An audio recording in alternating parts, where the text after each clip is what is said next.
What's going on, everybody? Welcome to the Fit, Healthy, and most of all, Happy podcast. I'm your coach and host, Josh, here with his co-host and co-coach, KG, and I'm in the content house. And we also have another guest with us, Mr. Armando, the man, the myth, the legend himself. Good to have you here, buddy. Thank you guys for having me on. It's an honor, especially since you guys have been running this for such a long time. So finally being able to talk with you guys is pretty cool. Yeah. We've been wanting to have Armando on here for a while. He's been coaching with us now, I believe, just over 2 years, going on 3 years, just about, which has been amazing. Seeing him produce hundreds of transformations and really just do some incredible work. Even just recently hearing some of his clients hit their milestone of losing 100 plus pounds, and really has been a journey, and he's been such an amazing asset to our team. And it's just been incredible having him here. And we figured we'd pick his brain, get some of the secrets that he uses as a coach, get them on the podcast, talk a bit about his journey. But it's quite a fun story, actually, and I wanted to start with this as to how we met him. So myself and Kyle, we had an opportunity to sit on a PAC, which is a program advisory committee for a college here in Ontario, Centennial College. And this was for the fitness and health promotion class, which was pretty cool. And Armando happened to be studying in this class. And myself and Kyle were given the opportunity to give a presentation on coaching in the online space, which was amazing and that's why we were on that board as experts, as people have been doing online for a while. And one thing I really admired that college for was starting to try to understand this world, as it's something that is very new.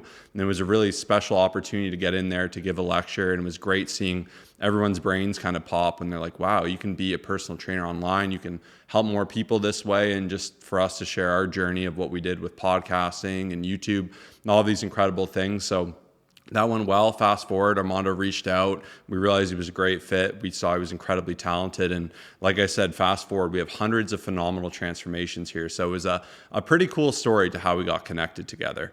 Yeah, and he really is an expert. So we just wanted to pick his brain, and especially because when you go into the gym, you'll see someone who looks really good. They mainly only know something that they can provide about what they've done. Whereas someone like Armando, who's produced hundreds and hundreds of transformations, the way that he thinks and the way he's able to help people, it's just so beneficial to every single person, because it's not like he's only transformed his own physique. He's also helped probably close to 1,000 people now at this point, one-on-one, which is absolutely fantastic. So yeah, man, hopefully that intro is good enough for you, but we're excited to have you here once again. I like that. That's a lot to follow up with. Well, that's all right. Now's the fun part. Now we let Armando talk about himself, and let's rewind way back here. What got you into fitness? Where did it start for you? Nice. So I remember I was working after my first stint at college.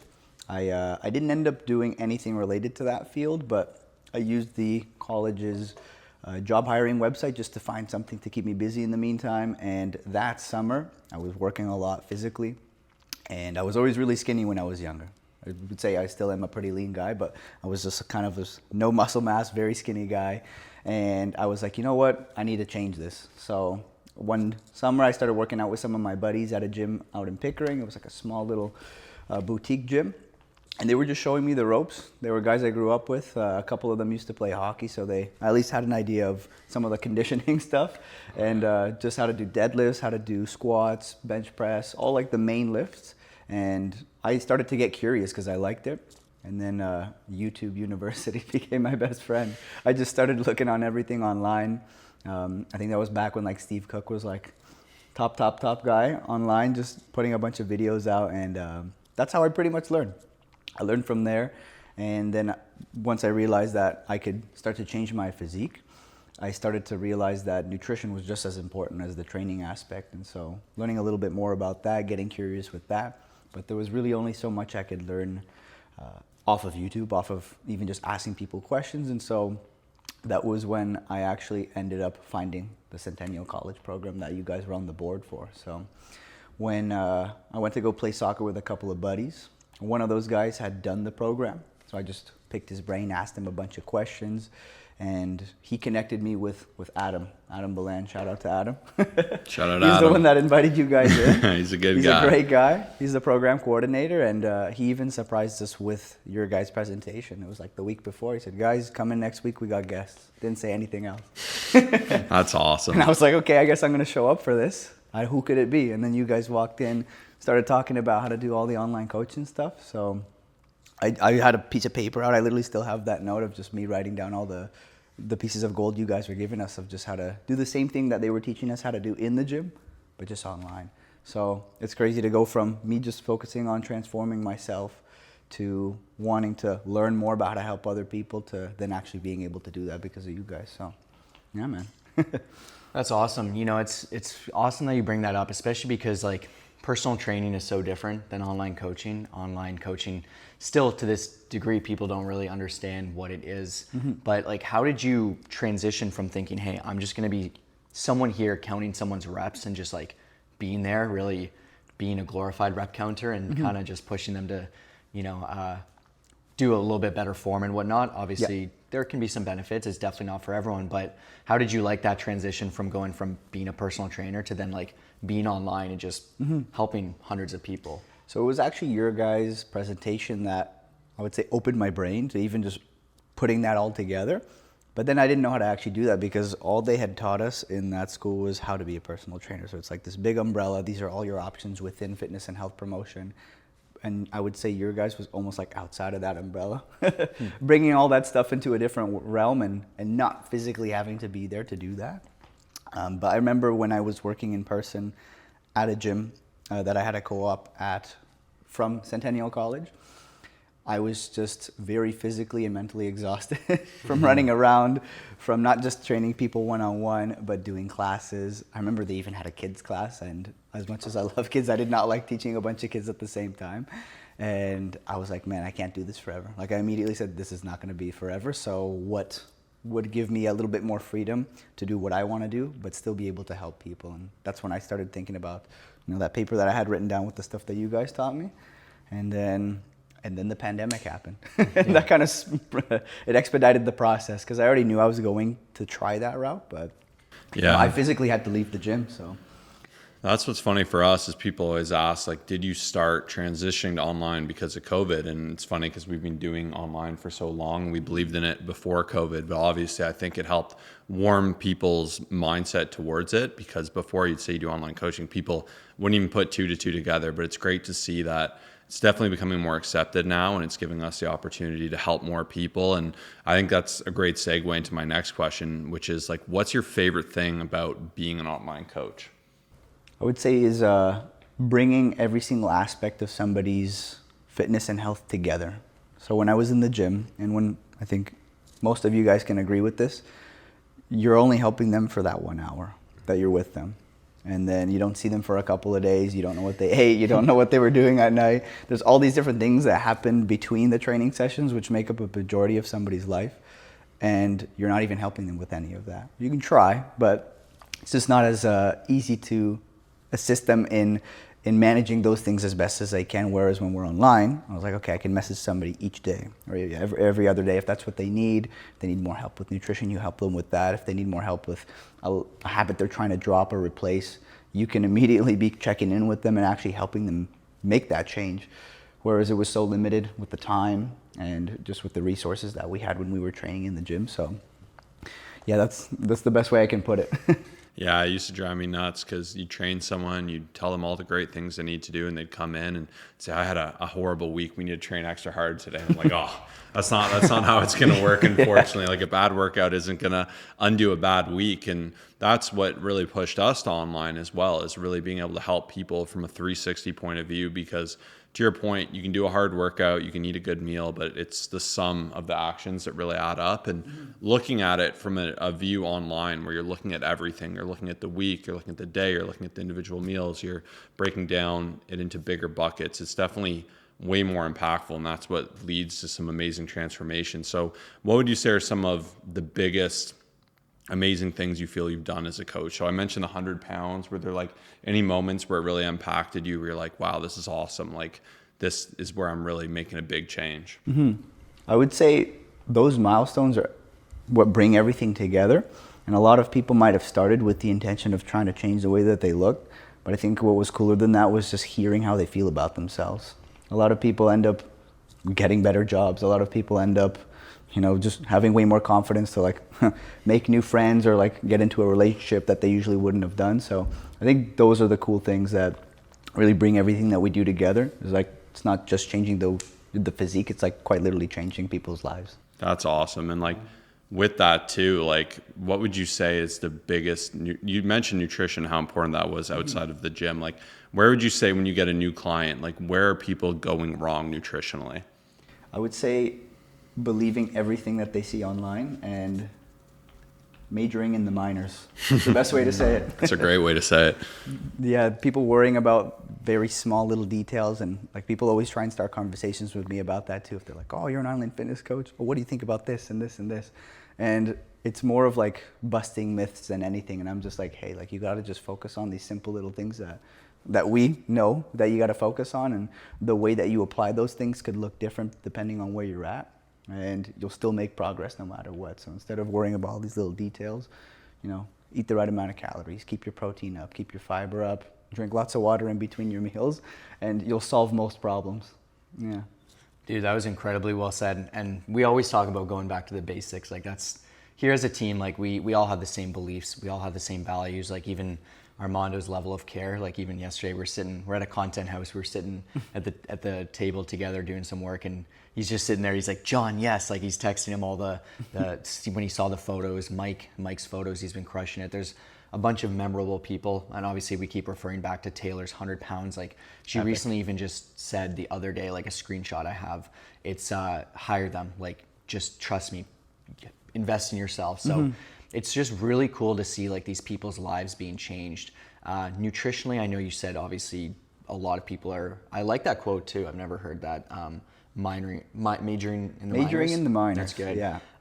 What else do you find are like, when you see someone who comes in who's brand new, who's been struggling, let's just say it's someone who does want to lose 50 to 100 pounds, on top of not focusing on the right nutrition stuff, what other mistakes do you see people making, or what problems do they have that they're I think aside from that is a lot of people not knowing how to manage their stress with things that aren't food related. Yeah, or even alcohol related. A lot of people, you know, have a really stressful week. The weekend comes around and they're like, let me just get out. Let me just go party. Let me do all these things. And that whole night goes untracked. Drinking a bunch of booze, eating a bunch of food afterwards, feeling like crap the next day. So they're like, okay, I don't want to feel like this anymore. Let's go out again. And that kind of stuff starts to compound. And they don't really realize it, but those weekends are really ruining all the stuff that they do during the week. And it's easy to kind of get out of control if they always use that as a way to kind of cope with their stress. What about workouts? Like, so for example, I don't love talking too much about mistakes and whatnot, because it's like, sometimes it may seem like, oh, everyone's making mistakes, but it's just, it's so common. And that's why I think when you can see a mistake and realize what's going on, what other people are doing wrong, then you're like, oh, well, I'm not going to do that. But do you find like workout wise, there's specific mistakes people are making once you figure out the right game plan for them? I'll say one very clear one is that everyone thinks they need to be like an extreme hybrid athlete straight off the bat. That is everybody's goal right now, because that's all they see online is they see the end product of these athletes that have trained for like 10 plus years.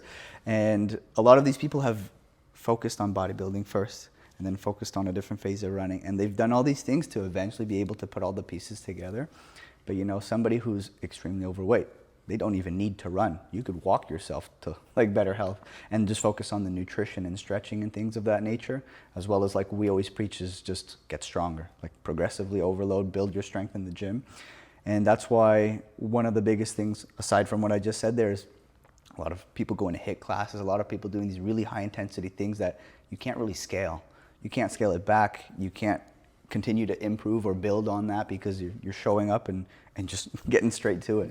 You're sweating, like you're moving your body, which, don't get me wrong, that's good, but you're not going to see that progress. Exactly. So go ahead, Josh. Oh yeah, like I just want to say, I want to touch on that point. I like that point of glazing over the process, and I think it can be unfun being a beginner sometimes, going into the gym, doing the least amount of weight, benching the bar, squatting the bar. But like when you try to gloss over these components of the journey, or you go, I want to be a hybrid athlete like all these people I see, and you say, I'm going to train for a marathon while I train for a bodybuilding meet and a powerlifting meet at the same time. Like it's just hyper unrealistic. And it's that all or nothing mentality that we see as coaches, where people will try on their own. They'll say, I'm going to get serious. I'm cutting out all the junk. I'm lifting every day, and they'll burn out in a week. And like they'll have that one day where they deviate from the program and they'll throw it all to the side. There's no semblance of balance. There's no semblance of like learning the process and maturing into your journey. I think that's such a big part of fitness is maturing into it. And you're such a great example of that as well. And another thing I wanted you to talk on was like balancing having a social life, going to events. I know you like to shuffle, and still being able to stay fit. Armando recently lived in Peru for a few months this year, which was absolutely amazing. And even for you too, like embracing obviously like Latin American foods and different components of this. These are all things that people would see as traditionally outside of like, oh, I can't be fit and go to these events. I can't be fit and have these amazing, delicious foods in Peru. Like, so what would you say to people in that point of balance and maturing into your journey and just bring that all together, if you will? 1 + 1 = 2, but 0 + 0 still equals 0. So doing a little bit of something, even if it's not the usual intensity you would do it at, is still better than you being all or nothing. And I feel like a lot of people are very all or nothing, because they think when they start that first week, it's really nice, they're seeing all this progress, and then one thing, like you said, happens, and then they just go back to ground zero. I'm like, okay, let's ease it up a little bit. Let's try and, do something with what we can. And that's even what I did when I was over in Peru. Right? The first week was kind of just figuring out, okay, where's the gym? Where can I run? Where am I going to get my food? And I was still just trying to move my body, be active. And I was able to find all that stuff, set myself up for success, and then be able to execute that. Whereas a lot of people would say immediately, okay, I'm on vacation, I'm not gonna train, I'm not gonna run, I'm not gonna do any of that stuff. So I think it's that change in mindset of like, let's still do something versus like, let's just completely go off the map and then get back on track when I get home, which will allow a lot of people to stay on track. Yeah, I think even one thing to add on there too, I think is appreciating that you get to these things, not that you have to. And even for myself, like I've really realized like lifting in the day like is very centering to me. It's very relaxing. Like when I travel, it doesn't take away from my travels because I know when I lift, I'm gonna have a better day nutritionally. My energy is gonna be there. I have a good outlet. Like it just feels so good. And even to your point of just being active and appreciating that, I think there's like this, oh, I hate fitness, I hate nutrition, so I'm just going to throw it away. And then when you get back, you end up feeling worse. And I think just even like you said, embracing that 1 + 1 = 2, but 0 + 0 = 0, and really leaning into like, what can I do that's appropriate for me and where I'm at? And even Kyle talks about that too, like really meeting yourself where you're at and understanding kind of what's reasonable to you. I know you have a lot with that, but honestly, it makes like such a big difference. And even I think of a lot of times the people who will try to be perfect in like their own situation. That's all they can do is like when they have their groceries prepared and like everything great, they have a fantastic week. Mm-hmm. But even similar to you, like we've done a lot of traveling and we live in Florida for a couple months and grateful to be able to have that opportunity. But there will always be those road trips. There will always be like every part of that. And going back to what you said, the all or nothing mindset, it's just like people never get ahead because they're just waiting for it to be like perfect, like a great week or a great month, and like that's it, and they really do struggle.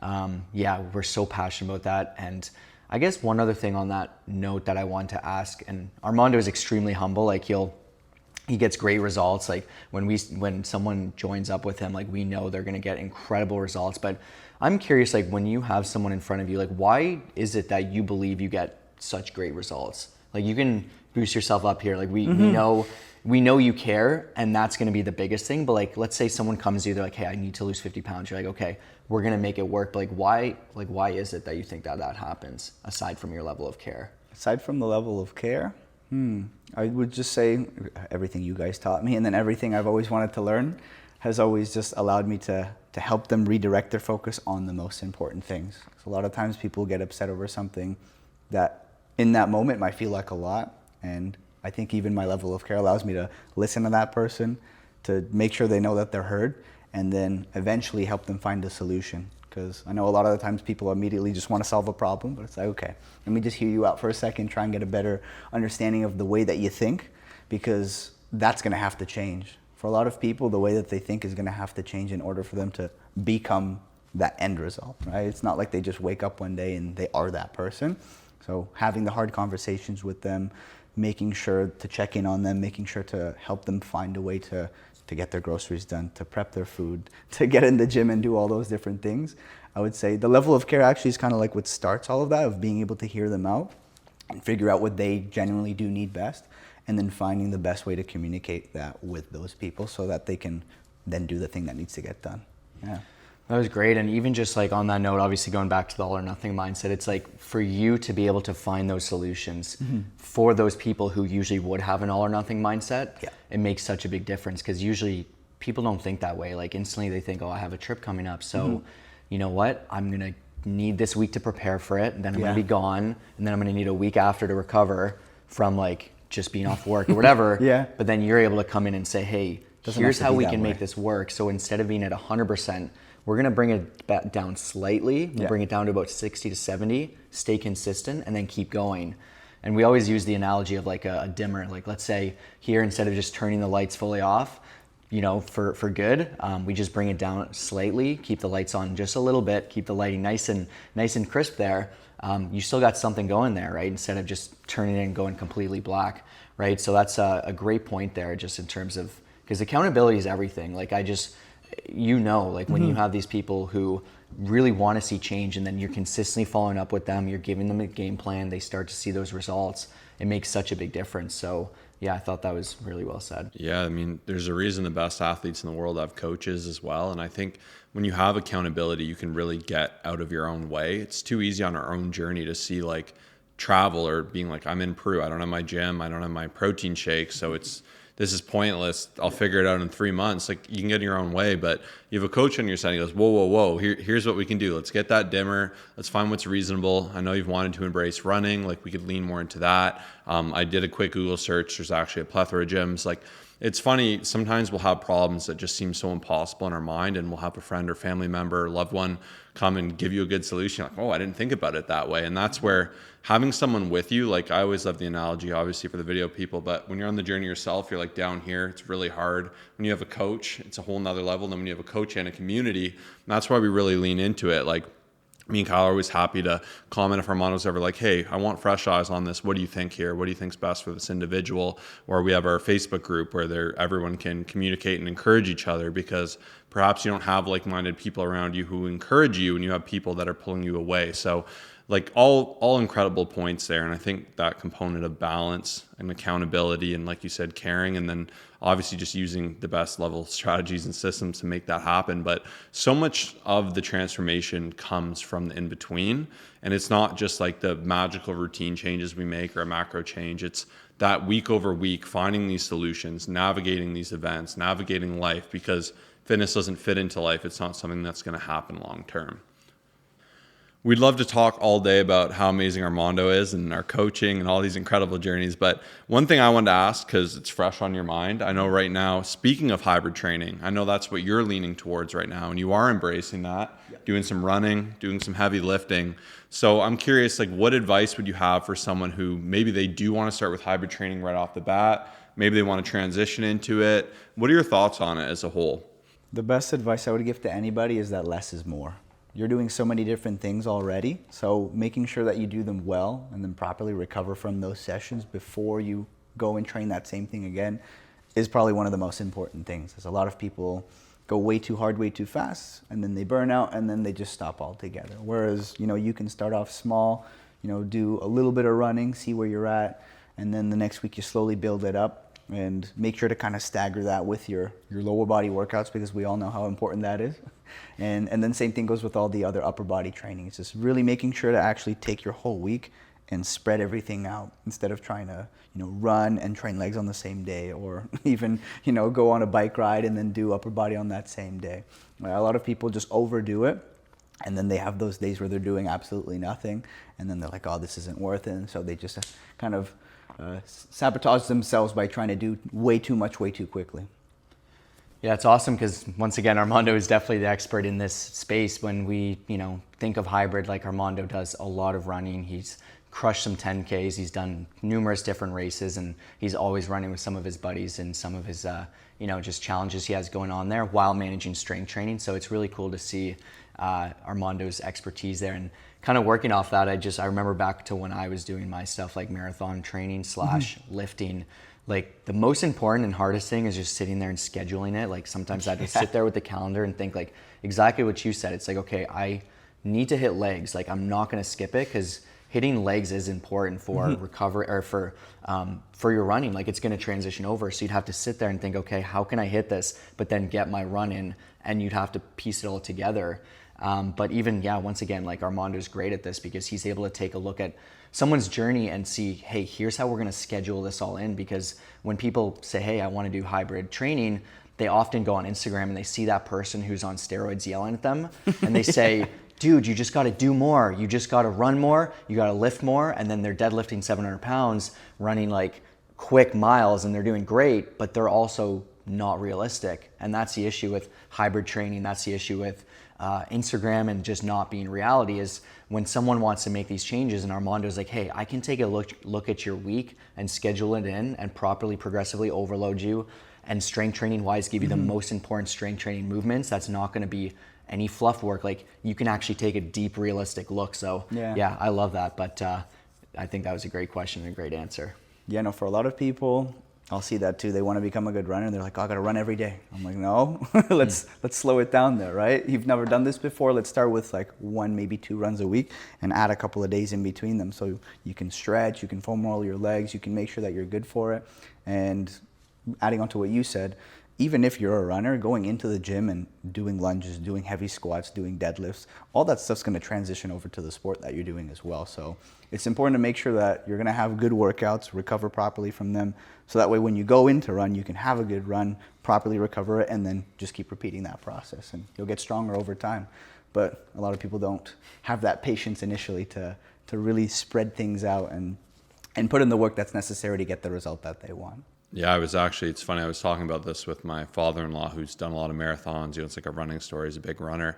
And I was saying, I'm not a runner by any metric, but I was saying how it's interesting. And my understanding lately has been that less is more for good running training. And he was saying too, how in the 90s, it was like just clock miles. Like the more miles you clock in a week, the better it is. And it's been interesting. Even he's saying like you do 2 soft runs, 1 heavy run, and that's the fastest marathon time he's ever had, which was interesting. And from what I've read into hybrid training, obviously supporting people with that as a coach, like it's amazing how being intelligent and impactful with that. And I think even going against that all or nothing hoorah mentality we can sometimes have as guys, and establishing like what is a balance where I can do what I need to do and still progress. As fun as it would be to say you run 3 marathons a week and you powerlift 6 days a week, like I think it's doing what's realistic. And I think there's such a balance too. And one thing I'm really big on is anything you do in life, if you push, there's always a pull towards it. And it's finding that balance in your schedule where you can appreciate, still see success in both, and of course stay healthy. Yeah.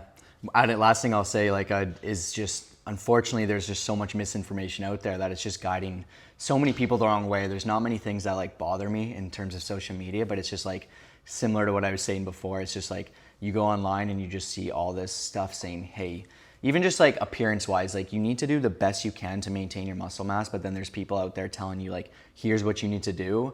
They're running like 100 miles a week, they're recovering great, and they look like a bodybuilder and then they lift like a power lifter.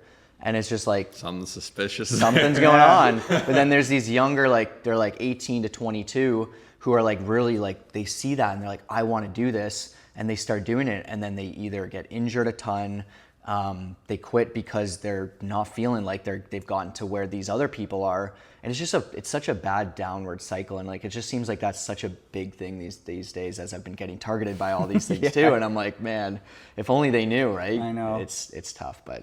I mean, it is sexy, right? Like who doesn't love the thought too of being an incredible, amazing, fast athlete and being a bodybuilder, like have it all. And, but that's unfortunately not often how it works. And you always got to be careful who you're paying attention to. And it's very similar in the bodybuilding space. If people are taking a ton of gear, there's no reason you shouldn't be able to train 2-3 hours a day and recover incredibly, eat a pizza every night and be 8% and lean. Like that's just not realistic. And I think that's where really understanding your sources. And what's amazing as coaches, it's such an opportunity and a blessing for me where I've worked with all different ages, all different experience levels, all different body types. And you really realize how important pulling this whole podcast back, those fundamentals are, and not majoring in these minors, but focusing on the macro, focusing on the whole journey and the picture and the process. And that's what we really lean into. And I would think it was absolutely amazing to reflect and talk about that today. And we want to thank Armando for being on here, for doing such great work with us as well. We're absolutely